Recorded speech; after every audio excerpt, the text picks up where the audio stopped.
നമസ്കാരം. ഇന്ന് നമ്മൾ ഉണ്ടാക്കാൻ പോകുന്നത് മത്തങ്ങ കൊണ്ടുള്ള പച്ചടിയാണ്. അതിലേക്ക് ആവശ്യമായിട്ടുള്ള ചേരുവകൾ: മത്തങ്ങ കഴുകി ചെറുതായി നുറുക്കി വൃത്തിയാക്കിയത്, തേങ്ങ, അല്പം മുളക് പൊടി, ഒരു ടീസ്പൂൺ മതിയോ മുളക് പൊടി, പച്ചമുളക്, മഞ്ഞൾപ്പൊടി, ജീരകം, അല്പം പുളി, കടുക്. ഇതിൽ അരയ്ക്കാനുള്ള സാധനങ്ങൾ ഇത്രയാണ്. പിന്നെ കടുക് താളിക്കാനായിട്ട് വറ്റൽമുളക്, കടുക്, കറിവേപ്പില. ഇതിൽ ചേർക്കാനായിട്ട് നല്ല തൈര് വേണം. പിന്നെ അല്പം മധുരത്തിന് ശർക്കര. ഇത്രയും സാധനങ്ങളാണ് ഈ പച്ചടിയിൽ ആവശ്യമായിട്ടുള്ളത്. കഴുകി വൃത്തിയാക്കിയ മത്തങ്ങ ഒരു ചട്ടിയിലോട്ടിടുകയാണ്.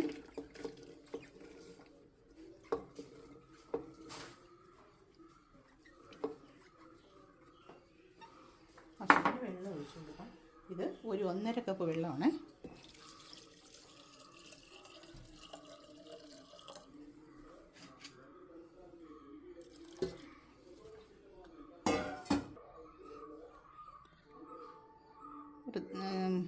വൃത്തിയാക്കിയ ഈ ചട്ടിയിലിട്ട ഈ മത്തങ്ങയിലേക്ക് ആവശ്യത്തിന് അല്പം മഞ്ഞൾപ്പൊടി കൂടെ ചേർത്ത് കൊടുക്കുകയാണ്. ഇനി നമുക്കിതിനെ വേവിക്കാൻ വയ്ക്കാം. നല്ലപോലെ വേവിച്ചെടുക്കാം. വേണോ?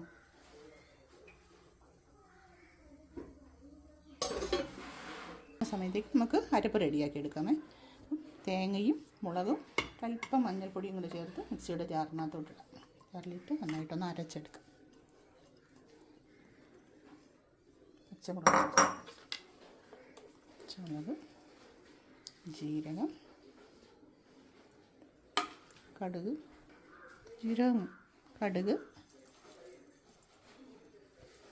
ഒഴിച്ച്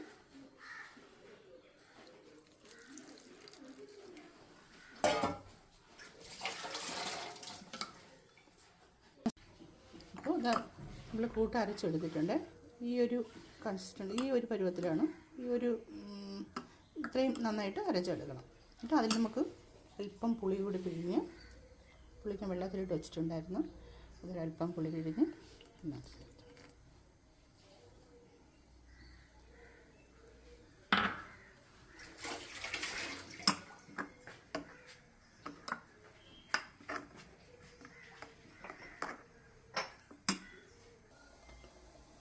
മത്തങ്ങ നന്നായിട്ട് തിളച്ചിട്ടുണ്ട്.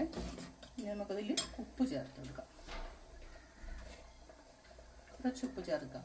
കുറച്ച് പിന്നീട് വേണമെങ്കിൽ നമുക്ക് ഉപ്പ് ചേർത്ത് കൊടുത്ത് ഇത് നന്നായിട്ട് വേവിച്ചിട്ടുണ്ടാകും.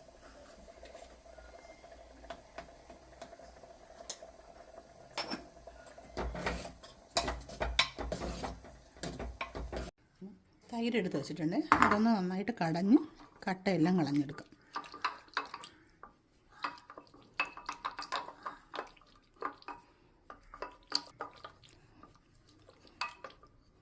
തൈര് കടഞ്ഞ് വെച്ചതിന് ശേഷം നമ്മൾ ചൂടാക്കി വെച്ച മത്തങ്ങ അല്പം തണുത്തതിന് ശേഷമാണ് നമ്മൾ ഈ തൈര് ചേർത്ത് കൊടുക്കുന്നത്.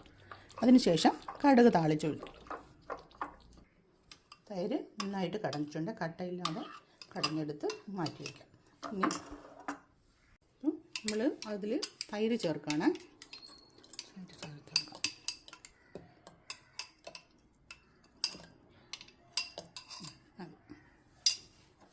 നന്നായിട്ട് ഇളക്കി യോജിപ്പിക്കും.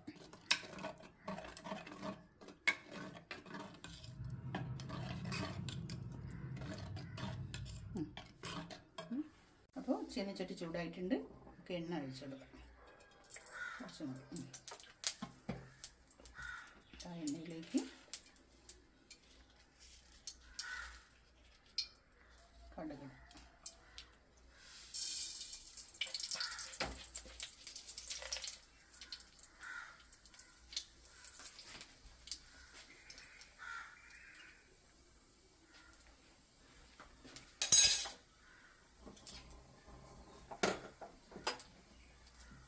കടുക് പൊട്ടി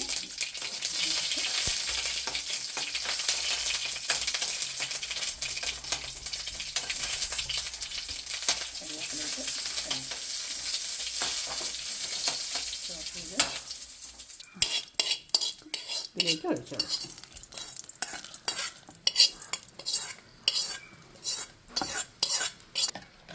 നമ്മുടെ ഇന്നത്തെ പച്ചടി റെഡി ആയിട്ടുണ്ട്. എല്ലാവരും ട്രൈ ചെയ്ത് നോക്കണേ. Thank you.